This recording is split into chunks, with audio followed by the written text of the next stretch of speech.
السلام عليكم ورحمة الله وبركاته. حبايبي، أخباركم إيه؟ يا رب تكونوا دايما بخير، وكل سنة وأنتم طيبين، ويعود علينا وعليكم يا رب الأيام بخير، وعلى أمة محمد كلها يا رب بخير. عايزين نعمل النهاردة مع بعض بطاطس بوريه وحبة ملوخية. مش عايزين نبهوأ في الأكل كتير، يعني ما نفرطش في الأكل كتير، على قد ما نقدر على قدنا عشان ما تبقاش مننا.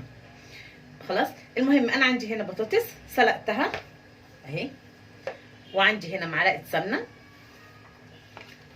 سمنه، ملح وفلفل، ربع لحمه مفرومه، ودي القشطه بتاعت اللبن، وعليها معلقه واحده بس لبن.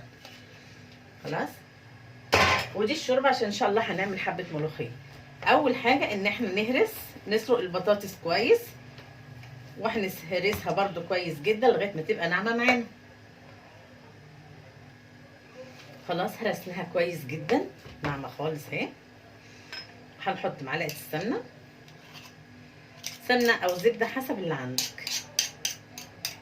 طبعا دي ممكن يتقدم جنبها، لو ما عندكيش اكل بايت قبلها بيوم ممكن تقدمي معاه حبه رز، بطاطس محمره. خلاص، بصي كده هنقلب السمنه، هنحط كله على بعضه. بسم الله الرحمن الرحيم.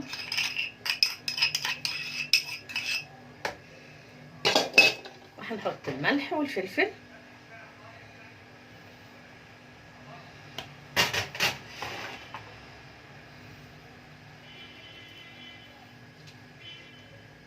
هنقلب كله على بعض وارجع لكم. حطيت الملح، حطيت الفلفل، طبعا دقتها تاني لقيت عايزه حبه ملح وفلفل، حطيت لها. في حاجه انك ممكن تحطي بقى ايه، بصي، نص معلقه صغيره كيك شيف، يعني بتاع ده بيكنج باودر، عشان ما تبقاش معاكي البطاطس مكتومه وتفضل كده هش. خلاص، هنقلبها ونبدا نفردها في صينيه.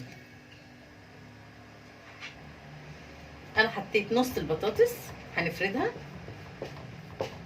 تفرديها طبعا يعني بايدك احسن وافضل لك. عايزه تفرديها بالمعلقه هنعملها كده برضو بالمعلقه عادي خالص. ده نص البطاطس، هنفردها ونحط اللحمه المفروم ونيجي نفرد النص التاني. فردتها كده وادي المفروم.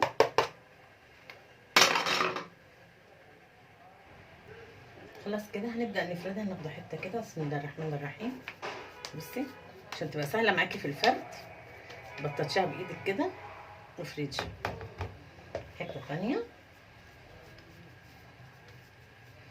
اعملي كده لغايه لما تخلصي الصينيه خالص، وبعد كده هتقدري بايدك تفرديها كده، هتبقى كلها حته واحده.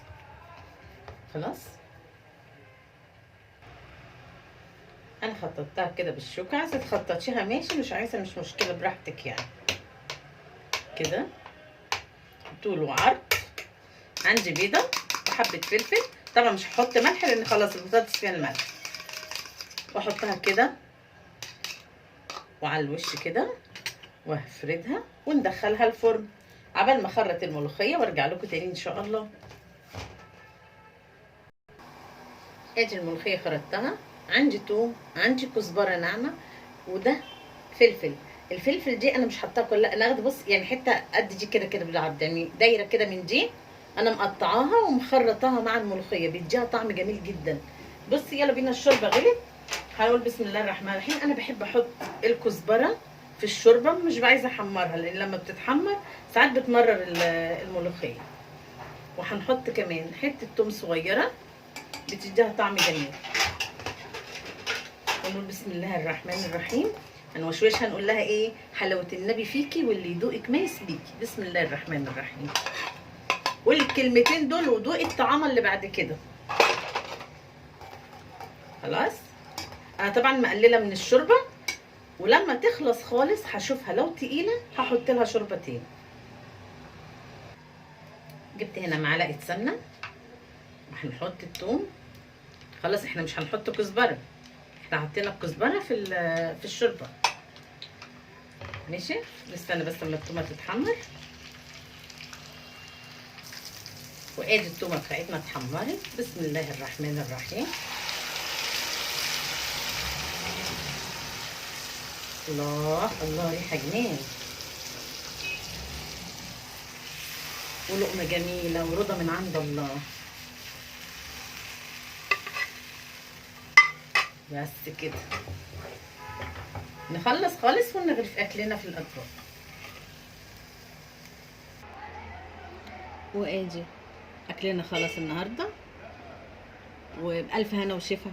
واللي يفضل منك حاجه يا تسيبيها لتاني يوم، او في ناس بتبقى قاعده في النفق في الشوارع، بتبقى محتاجه برضو مهما كان لقمه. وزي ما قلت لك ما تكتريش في الاكل قوي، خلي كل واحد على قدر. خلاص، وبألف ألف هنا وشفا، وكل سنة وانتم طيبين مرة تانية، واشوفكم ان شاء الله في فيديو تاني.